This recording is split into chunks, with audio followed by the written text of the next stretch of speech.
gorgeous people of the gorgeous galaxy. It's Gorgina Gorge. We back with another video. Gang. Make sure you're all about it, Gorgina, because if you ain't gang, you lame. And you don't want to be lame, like this video, subscribe to my channel, leave a comment down below. You don't know the comment. Tell me gorgeous, because duh.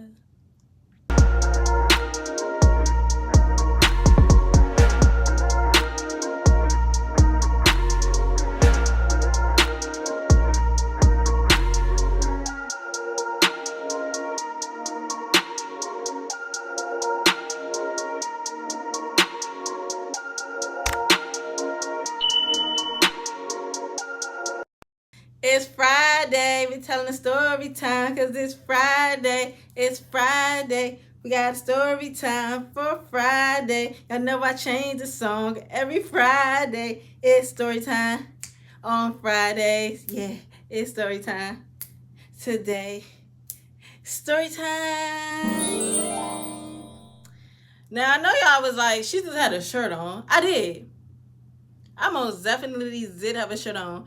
It's so hot. It's this ring light, most definitely. Like, I don't know if y'all ever been in front of a ring light before. Ring lights are so hot. Like, as you can see, the light be giving, like, it's very much bright. But that should be hot. So, I was, like, clearly sweating. I don't know if y'all saw the sweat stains that they was appearing on my shirt. It was not there at first. But I'm looking at them like, that's nasty. They don't want to see me sweat. And it was a long sleeve shirt. I just had it on because the color cute, and I'm going to wear it to work because it be cold in my job. Hot outside, hot inside my house, but it's cold at my job. But I gotta put that on later. It's too hot. I ain't got no central air. It's hot. Anyway, so yeah. Y'all get to see my beautiful skin, my pretty tattoos today, because it's hot. But yes, today is Friday. We got story time. I'm glad the energy right now is so because this story time is actually a little serious. Actually, a very dark space of my life that nobody know about this. So, welcome to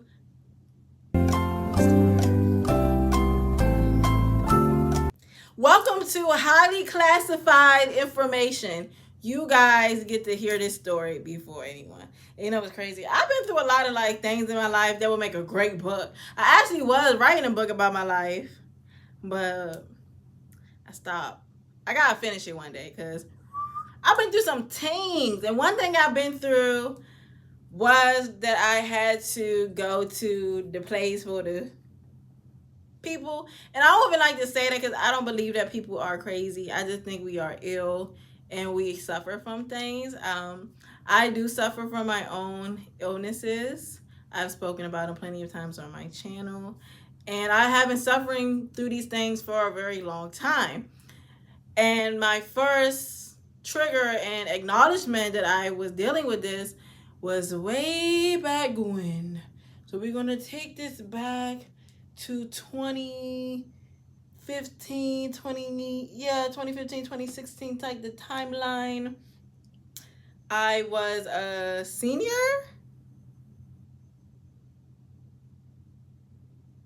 You know, the thing about trauma is when you try to think about it, I ain't gonna hold you. I don't be quite exact, but I don't remember if I was quite a senior yet or was this my junior year. I feel like this was my senior year actually, which is crazy to spend my senior year like this. But long story short, senior, junior year, whatever may have you, you know.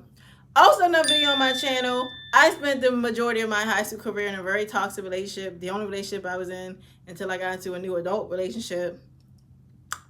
That's its own trauma. Like I said, that's another video on my channel. You can hear all about that. But yes, I was dealing with that. And at one point of this relationship, it took a very tumultuous turn. Well, it took plenty of tumultuous turns, let's be honest. But I'm a strong girl. So I was eating it. Everything that I was going through, I was eating up. It was building my character, whatever may have you. But it comes to a certain point where even the strongest of motherfuckers, we break, we fold, and how do I even like put this on y'all? Like, you don't want to just shove that joint in. It gotta be gentle. You gotta ease it out. You gotta get that wet first, right? So let me get it wet for y'all first. So, okay. Me and my abusive ex, I think we were having a physical altercation first. The two of us, actually. We were actually physically fighting. Like, hands, face, fists, everything. Like, we was fighting, scratching, kicking. It was a lot going on. What was it about? Sound stupid, insecurity, toxic masculinity. Same BS it always was about. But I'm fight bad. I don't care. It never get from Gorgina. Okay, I fight anybody. So yeah, we were really like physically fighting, and I think I was in my ex's classroom. Cause I don't remember having this class. I was in his class, yeah. Cause this is the JRO2C teacher. We about to get to what happened. So I don't know why I was in this boy's classroom. I don't know what had happened. Like I said, it's so toxic, y'all. Oh my God, I don't even want to talk about it because it's already a video. Go watch. So I was in his classroom for whatever reason. Like, we were physically fighting. And of course, as a responsible adult is supposed to do, the teacher, the JROTC teacher, he tried to step in and like break us apart, diffuse the issue. Mind you, look, I'm crazy now, but I definitely was a lot more crazier than like, I don't know what was wrong with me. Like, so he tried to break up the fight, and I realized I stole the shit out of this man, like a grown ass man. I punched him in his face. And mind you, I'm already angry, so like that, I know that was a good one. Like, I know I done that nigga in. Yeah, I punched this man, and then, now I assaulted a whole teacher. So they take me to the office, and I don't know if I was finna get suspended or expelled. I don't even know what the repercussions for hitting a teacher was. I don't know. I ain't never done that before. I've thrown things at teachers before. I cussed teachers out, but I ain't never physically put my hands on a teacher. And I'm telling you, I really stole this man. Like, I just saw someone else coming towards me, and crazy.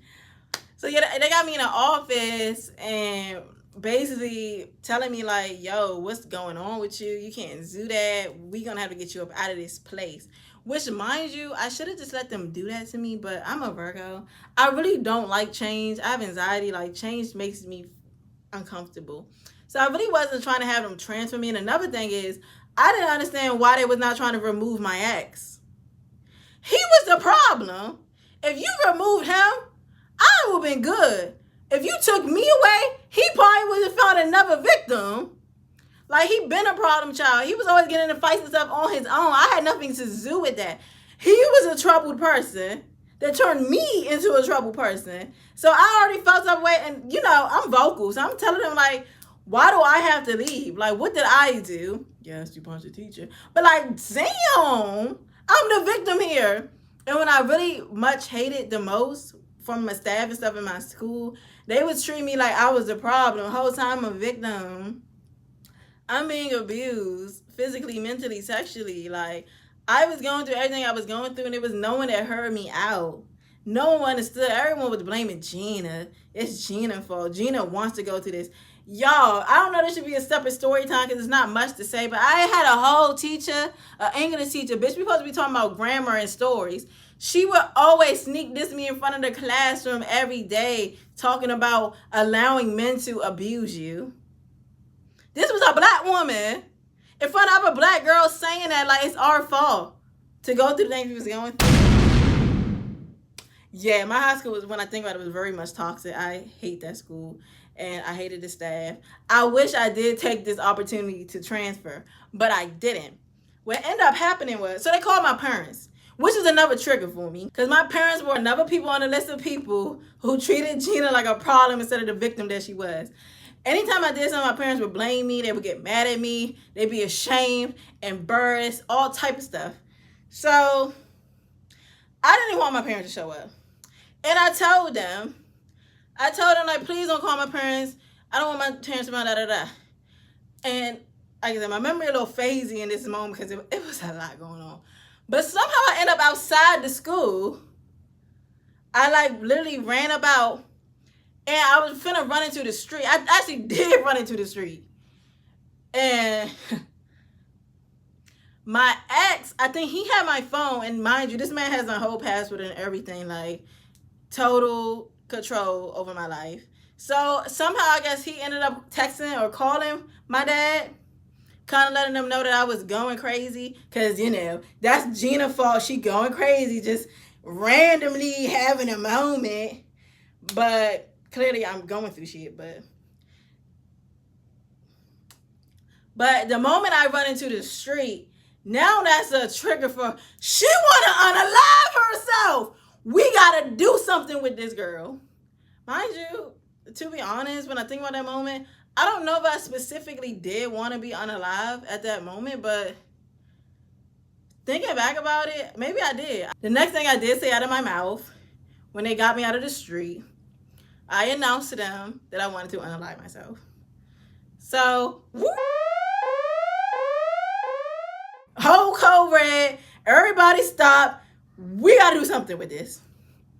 So what they end up doing is calling 911, and I was taken away in an ambulance.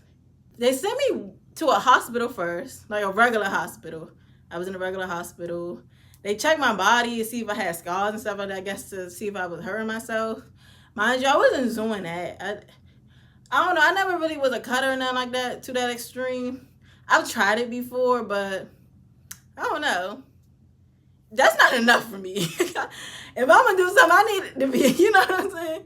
Which is sick to say, but serious. That never really was enough for me. So, they did that. They take your bra and anything that could be used to, or, yeah, so. After I left the regular hospital, I go to a little institution for young women with illness of the brain. And there was a group of us. We had like little dorms. And I'm not gonna lie, a lot of the girls I met there were very sweet. I wish there was a way I could get in touch with them today and see if they're doing any better. Because another thing that I kind of felt bad about while I was in that group, like listening to their stories, you know how the meetings go. They put you in a circle, everyone talk about, hi, I'm Gina, and I'm here because I have an abusive boyfriend and I hate my parents. And then you hear everybody else's story, and Becky done been RAPE 5 times by her stepdad. Cynthia been abused by her grandmother and sent to the aunt that did the same thing to her. And Courtney, pregnant by the uncle, all type of stuff is going on. So in comparison, I already felt like, dang, I'm over here thinking it's the end of the world over a freaking boy, an irrelevant boy. And I'm around all these young women, some of them way younger than me, a little bit older and going through a lot. Some of them had kids and stuff already, mind you. I'm like 16, 17, and everyone in the room, nobody was no older than like 20. I tell you, these girls been through things that when I think back about it, it really hurts my heart to know that this stuff is happening. It happened. It's going to continue to happen. Like, there's sick shit going on in this world. It's sick stuff going on in the world. And it's hurting a lot of women. And I've been through my own little bit of time. But at that very moment, and the reason I was there, I never even felt like my trauma compared. Not that you should compare trauma, but I don't know. I just didn't feel like I belonged. I kind of expressed them feelings a lot there. But even a lot of the counselors were trying to tell me, it's a reason you here. It might not be worthy, but something is wrong with you too. And I'm not going to lie. I was in denial for a very long time about my mental well-being. Huge denial. I just always felt like I was better than that. But I'm here to tell anyone that does experience that, it happens to anybody. You can never be too good or above these things. We are all human. Ain't no one off the hook from any of these things. So I really had to learn that. And the moment I learned that and I started to take their help, started to actually, because I wasn't even, I would go in a group, I wouldn't say much, or I would say ain't nothing wrong with me. I'd be like, I don't know why I'm here. Like, all type of stuff. I was very obdurant to the whole situation. But eventually, I had to accept it. Because first of all, the only way that was going to get my ass out of there was if I participated and I worked towards being better. I didn't want to eat the food. I didn't want to do nothing. I was so stubborn. I always been a stubborn person. But I stopped being stubborn. I accepted help. And like I said, I learned a lot being in that group. Created good bonds with those girls. Like I said, I wish I still kept in touch with some of them. Because I'm telling you, like, good girls that just wasn't treated fairly by the world. That stuff is really sad. So young, like, to already go through these things. Like, I was going through stuff too, but they were going through stuff, and it hurts. But yeah, I got through that. But while I was there, when I tell you it was the most loneliest, dark part of my life, I was allowed to make phone calls. I don't know, there was a limit. It wasn't jail, but it was close to it. Like the bunk beds, they watching you. You got to schedule. You got to do this and this. I got to eat it. It was like a little type of jail for real, for real. You couldn't leave. They had little monitors and stuff on you. You only got to go outside for like 10 minutes a day. Practically, I've been in jail before. Promise y'all. I've been locked up before. They had a girl in the pen. But all seriousness, so you was allowed phone calls, but you had to know the numbers. Only numbers I knew by heart was my mama, my house number. You know, we still had house phones back then. And my boyfriend number. Yeah, I knew my boyfriend number by heart. But mind you, I got a really good memory. So I could have known anybody's number if I paid attention, if I cared. I didn't want to call my mom. I called her maybe once or twice, maybe. But I never really did want to call her because my parents always made me feel bad. Like, you know, you already feeling bad. Motherfuckers make you feel worse. Them type of parents I had. Like, no, I don't want to hear that right now. I understand. I'm a failure. I'm making it wrong. I know this. All I want is someone to hold my hand and tell me it's going to be okay. Not keep reminding me of everything I did. Like, I get it. I know. I'm not stupid. I'm just doing stupid stuff. So, yeah, I would be dumb enough to call this man, this boy. I would call this boy, allow him to trigger me and all that. Like, really, I'd be arguing and they would catch me on the phone. I think I started getting my calls while he was making sure I wasn't calling him. Like, it was a lot, y'all. I was just fucking up. Like, the thing is with that situation, which I talk about in my other video, you get dependency on your abuser when that's all you got. I ain't had no friends. The people that were calling themselves my friends never really gave a crap about me. When I was going through everything with my ex, they were quiet. A lot of people just distanced themselves from me. They didn't want nothing to do with me. And when this happened to me, nobody knew. Even when I went back to school, allegedly people said I had an abortion or some crazy stuff like that. Like, sick. And when I found out the girl that started that rumor, it was a friend. So yeah, I always kept going back to my ex because he was all I had. So I felt like I didn't feel comfort in my family. I didn't feel comfort in no one but him. And that's what sucks when you're in love with someone that's hurting you, because you have this dependency on them because they're kind of all you got. And that's what I was doing with him. So, yeah, you know what was crazier? When I got out of this situation, I still got back in a relationship with this person. That's how much I didn't love myself at the time. And mind you, while I'm here going through this, I think he got suspended from school for like a week or something like that. Mind you, chilling at home, no consequences. I'm spending a week here. He gets back. He's at school. He's doing his thing. Once again, I've heard some of my friends were hugged up with him, flirting, all. Sick! When I tell y'all I've known a lot of snakes in my life, you would think I'm motherfucking Medusa, because all I keep around me was snakes. It's really hurtful when I think about it, because, like, damn, man. But yeah, so after I got out of there, I was homeschooled. And when I tell y'all homeschool was the most torturing situation, because first of all, I already was a person that was always in the house, like school, home, school, home, school, home. I tried to do extracurriculars, but my parents was not trying to pick me up, so I couldn't even do that. So I was always homeschool, homeschool, homeschool. Weekends, I ain't got no friends or none.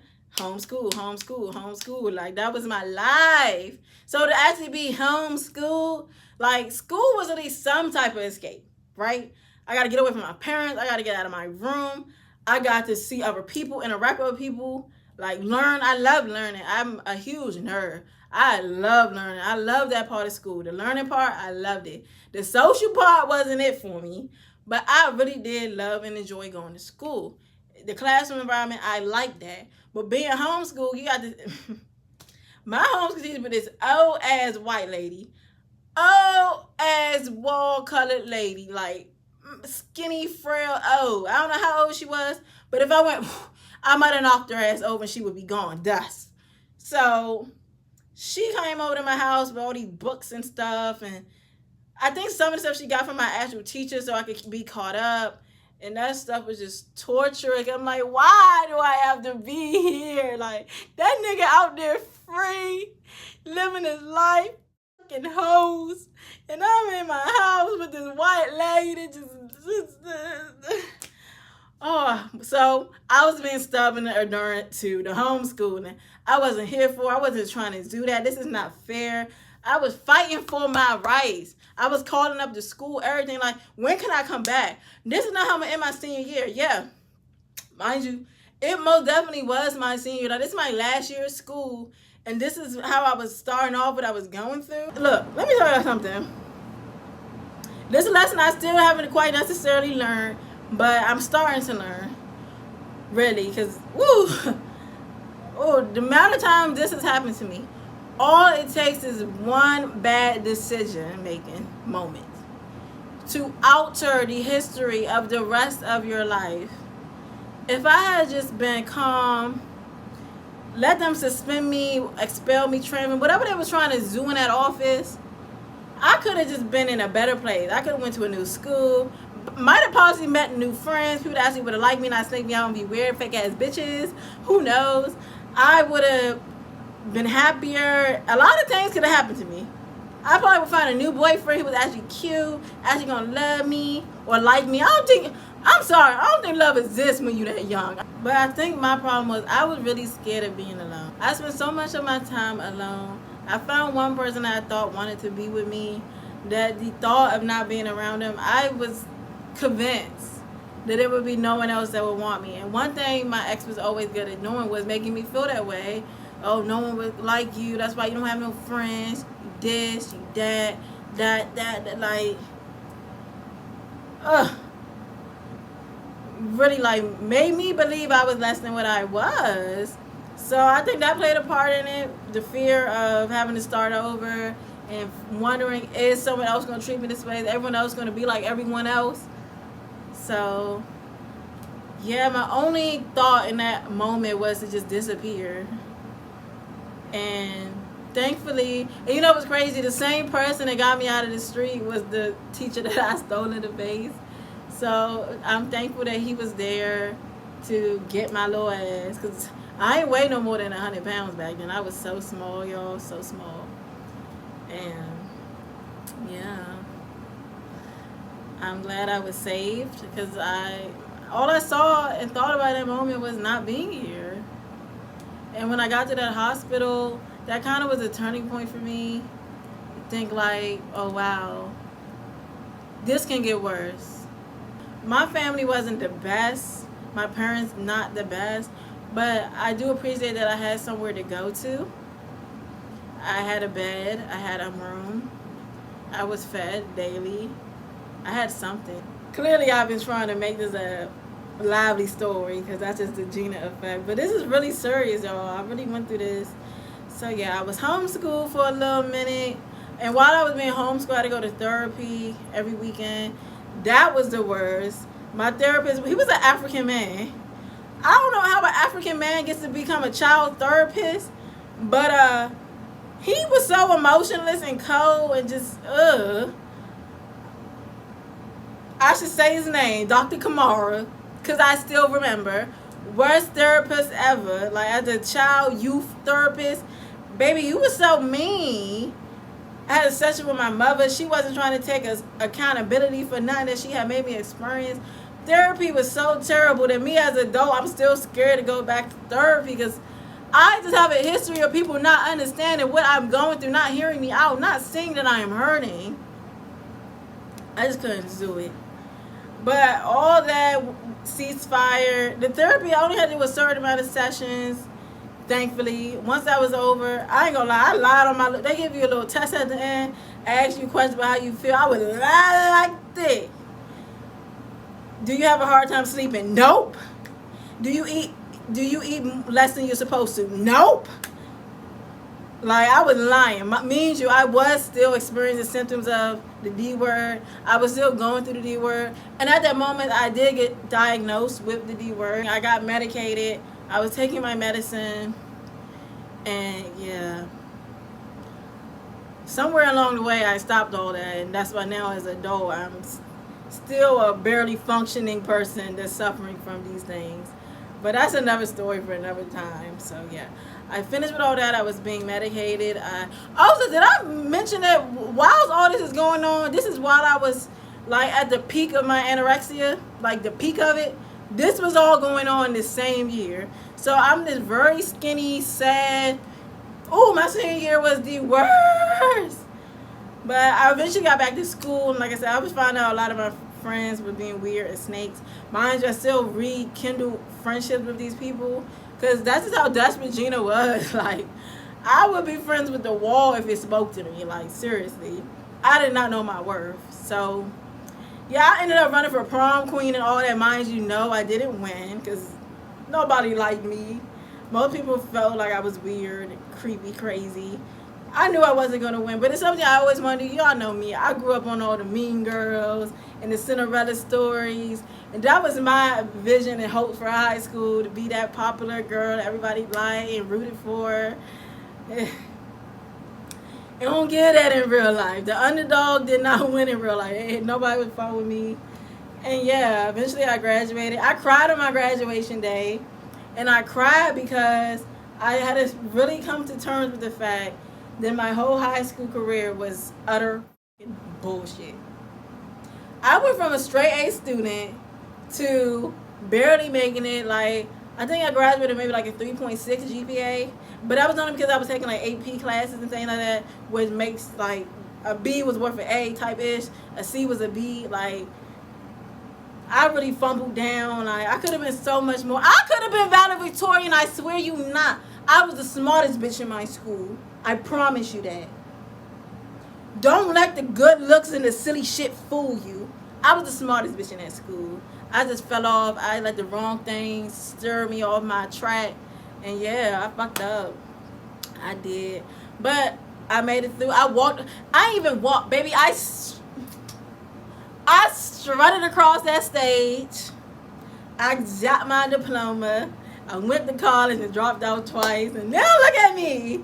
I'm a content creator. So if you want to support a misfit who's been through a lot, make sure you subscribe to this channel, like this video, leave some comments down below. And above all else, stay gorgeous. Because life does get better. It's due. I'm living proof it gets better. So, bye.